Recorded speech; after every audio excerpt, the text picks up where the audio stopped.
moi, j'ai constaté personnellement une certaine frustration de la part des journalistes de base, hein, je parle des journalistes de base, parce que justement, ils trouvaient que, alors, pas que la critique qu'on leur adressait était injuste, mais qu'ils n'étaient pas responsables, eux, en fait, de cet état de fait, c'est-à-dire de cette, disons, désinformation en quelque sorte sur le mouvement. Et donc, le contre-coup de ça a été, dans les semaines qui ont suivi, justement la recherche d'une meilleure restitution du mouvement. Hein. Donc, cette meilleure restitution du mouvement est passée par à la fois la sollicitation d'un ensemble de très nombreux experts qu'on va solliciter, des économistes, des sociologues, etc., mais aussi par le fait de donner la parole aux gilets jaunes.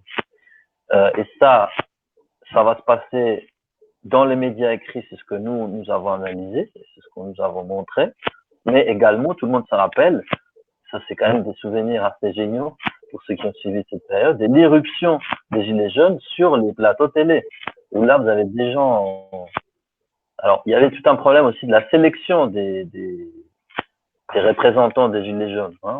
On voit dans un premier temps quand même une sélection assez orientée vers ce qu'on appelle les bons clients, etc.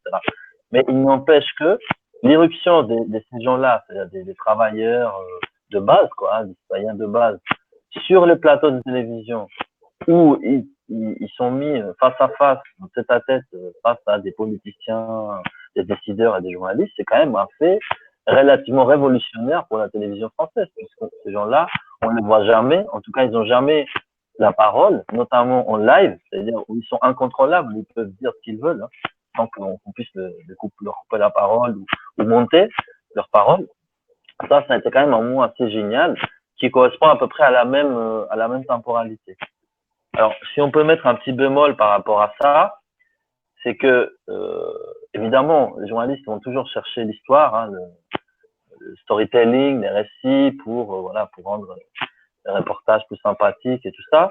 Mais évidemment, ce storytelling va individualiser aussi les revendications et va, d'une certaine façon, les dépolitiser. C'est-à-dire qu'on va renvoyer les gilets jaunes, non pas à une revendication politique qui, par définition, dépasse leur statut personnel.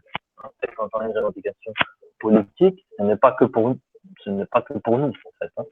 Et on va essayer de les assigner dans des revendications qui concernent leur situation à eux. Hein. Donc, des gens qui sont au chômage, qui sont au RSA, etc., qui doivent faire des kilomètres en voiture, en dépolitisant finalement hein, leur cause, qui devient une cause quelque part sociétale. Hein. Bon, la pauvreté en France, c'est quand même pas bien. On est un grand pays, il faut faire face, etc.